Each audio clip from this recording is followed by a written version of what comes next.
Hey guys, it's churches, graveyards and graves, and today we are at St John the Divine in Stretton, and I've just brought you to this church. It's really quite modern.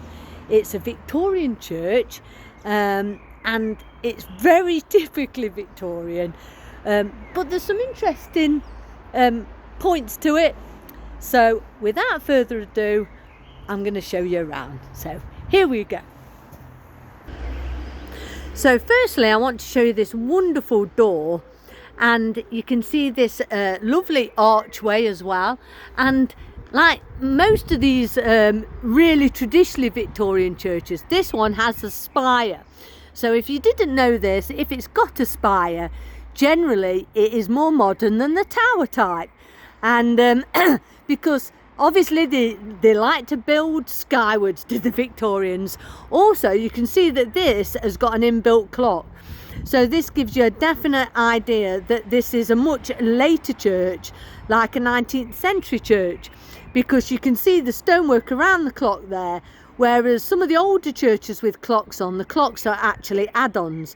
But we're just going to have a little look at this door for now. So it's got these lovely tracery quatrefoil windows. There's also some trefoils up there. And what I realised, there's like a little gargoyle up there. I don't know whether you can see him. He's like just poking down there. Look, there he is.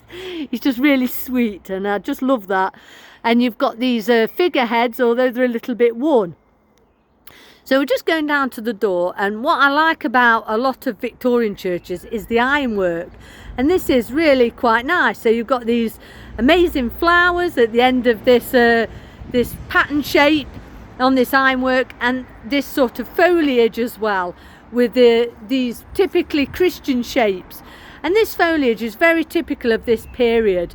They like this sort of carving, and yeah, it's really nice. And we can see it on the other side as well. Again, like fruits, and I just love the fact that they brought fruit and flowers into these columns. It was really typical of that time period. So I'm in the graveyard now, and it's really a typical Victorian graveyard, really. And here's all these stones. A lot of them, you can see, they're made of the same sandstone that the church is. So there's the church itself. It's behind the trees, and it's quite a big graveyard. So I'm just going to go around and show you. Here we go. Look. Here we go. It's a massive field now. It's a bit run down, to be honest. You can just see some of the stones over there, and they're all like really spaced out. You can also see just down there, there's a Commonwealth war grave. So we'll just go down to have a look at some of these graves. It'll give you an idea of the dates.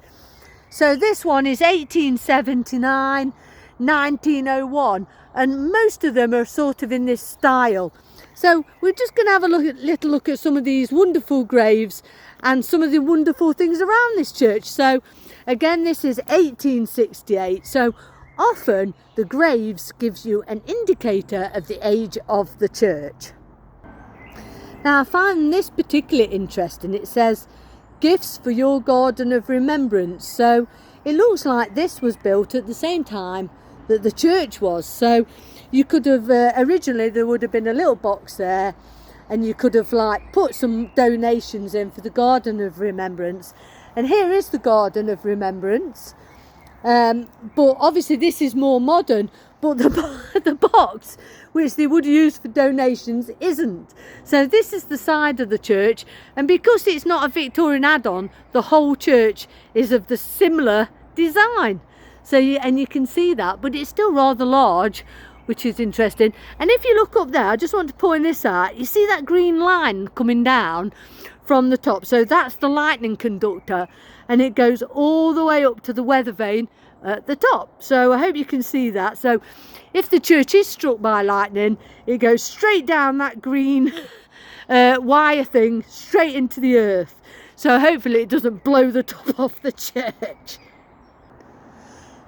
So around the back of St John the Divine now, and you can see all these crosses. Now in older church graveyards you did not see these crosses.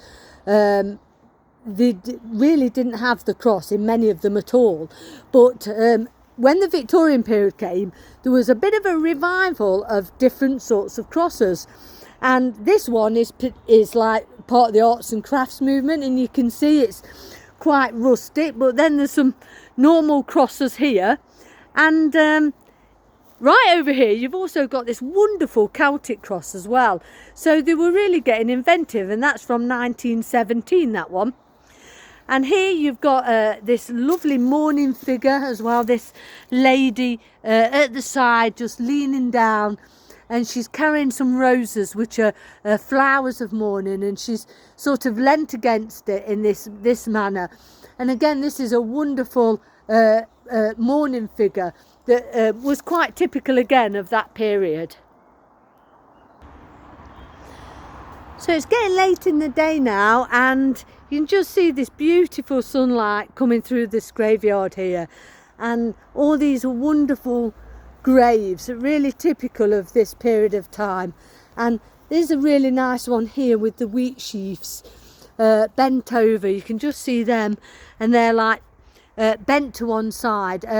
Very typical mourning symbol this is, where the wheat sheaves have been reaped. Basically, you've been reaped from life into death, and that's what this one's showing. So you don't often see these corns taken off like the reaping, but you have in this case, and this grave is from 1891.